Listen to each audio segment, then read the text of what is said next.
ҳоло барвақт аст дар бораи тӯбтилӯи гап задан, вале аз сабаби подписчикони бесабри мо ман имрӯз дар бораи ин мавзӯъ видео кардам. Чун ҳамеша бо шумо ман Мирзоёр Гаиров ва мавзӯи баҳсамон топ 5 номзадҳо барои ғолиб шудани ин ҷоиза. Ба фикри шумо имсол тӯбтилӯиро кӣ мегирад?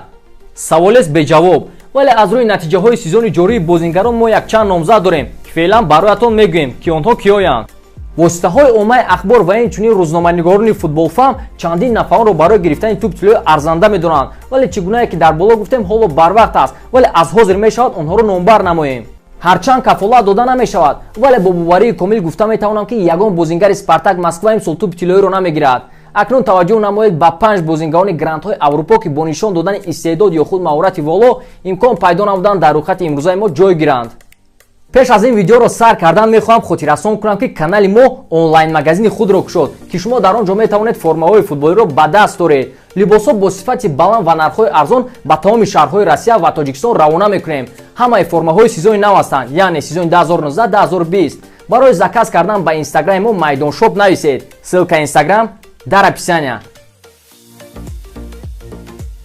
сар мекунем аз ҷои панҷум ва дар ин ҷо Садио Мане. дар рӯйхати тартибдодаи мо ки такя ба расонаҳои иттилоотию испаниву англисӣ тартиб ёфтааст, ҷои панҷум ба форварди дастаи Ливерпул Садио Мане дода мешавад. футболбози сенегалие ки имсол бо дастаи Мерсисайдӣ ғолиби Лигаи Чемпионҳо шуд. махсус ӯ вақте ки Муҳаммад Салаҳ дар формаи бадаш қарор дошт, тавонист Ливерпулро ҳам дар Премер Лигаи Англия ва ҳам дар Лигаи Чемпионҳо ба пеш барад. бо мунтахаби Сенегал низ дар ҷоми Африқо маҳорати баланд нишон медиҳад. дар Премер Лигаи Англия ҳамроҳ бо ҳамлагари Арсенал Пьер-Эмерик Абамеянг ва ҳамдастааш Муҳаммад Салаҳ дар садри ҷадвали голзанҳои беҳтарин ҷойгир аст ва дар Лигаи Чемпионҳо низ бозиҳои беҳтаринро нишон дод. аз ин рӯ ӯ метавонад имсол ҷоизаи тӯбтилӯиро бигирад. ҷои чорум боз ҳамлагари Ливерпул ва боз бозингари мусалмон Муҳаммад Салаҳ.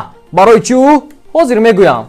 Салаҳ ягона бозингарест ки 2 сол шуд дар қатори Роналдо ва Месси барои гирифтани тӯбтилӯи мубориза мебарад. мавсими аз ҳама бо барори Салаҳ соли гузашта буд ки рекорди бузургони Премер Лигаи Англия аз қабили Криштиано Роналдо ва Алан Ширерро шикаст ва номи худро дар бисёрголзанӣ дар ин чемпионат бо хатҳои заррин навист.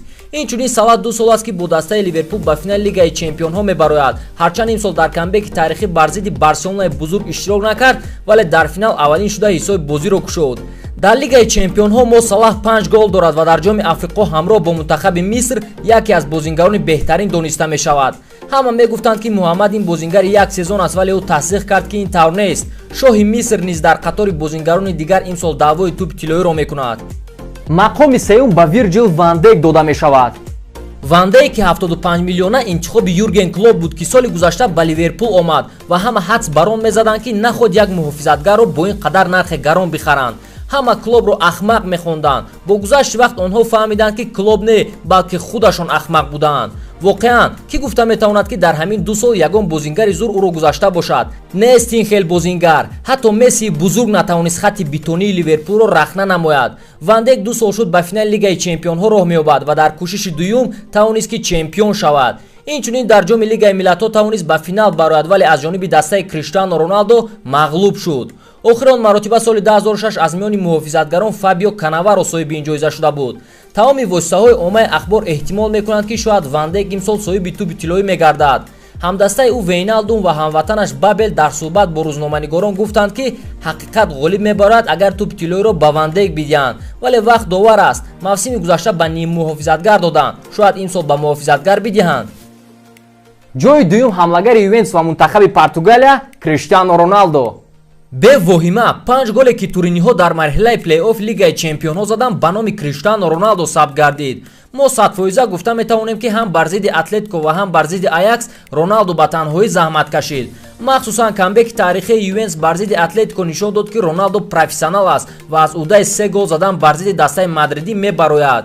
баъди задани голи сеюм шореҳони англисӣ фарёд зада мегуфтанд ки худи ҳозир тӯбтилӯиро ба рӯ бидиҳанд.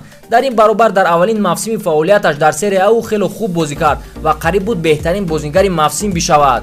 ӯ дар чемпионати Италия дар 31 бозӣ ба задани 21 гол даст ёфт ки дар таърихи футбол ин чиз хело кам аст ки бозингари нав дар як даста ба задани ин қадар гол сазовор шавад.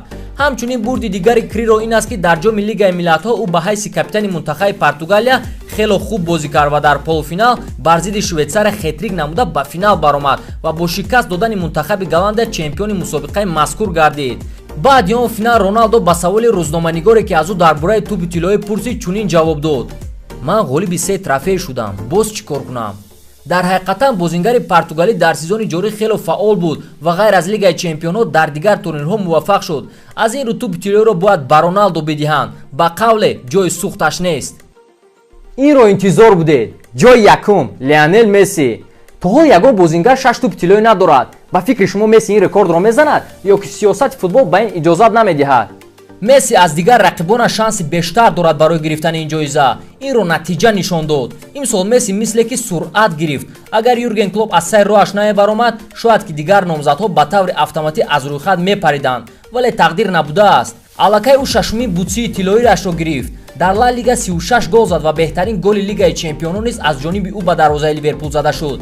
дар Лигаи Чемпионон низ бо задани 12 гол мақоми аввалро дар рӯйхати беҳтарин бозингарон ишғол намуд. ҳамроҳ бо дастаи Барселона дар мусобиқаи чемпионати Испания ё худ Ла Лига чемпион шуд, вале дар Кубоки Испания дар финал зидди Валенсия номуваффақ баромад. акнун боз барои бисёртар намудани шанси худ барои гирифтани тӯби тиллоӣ ин маҳорати хуб нишон додан дар Копа Америка аст. агар мунтахаби Аргентина дар ин мусобиқа муваффақ ояд, тӯби тиллоӣ бояд бе гуфтугӯ ба Месси супорида шавад. дӯстони азиз, инҳо нафароне буданд ки нисбат ба дигарон шанси бисёртар доранд. кадоме аз ин бозингарон ғолиб мебарояд, аниқ гуфта наметавонем.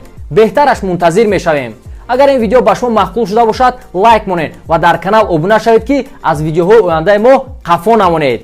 бо шумо буд Мирзоёр Гаиров. хай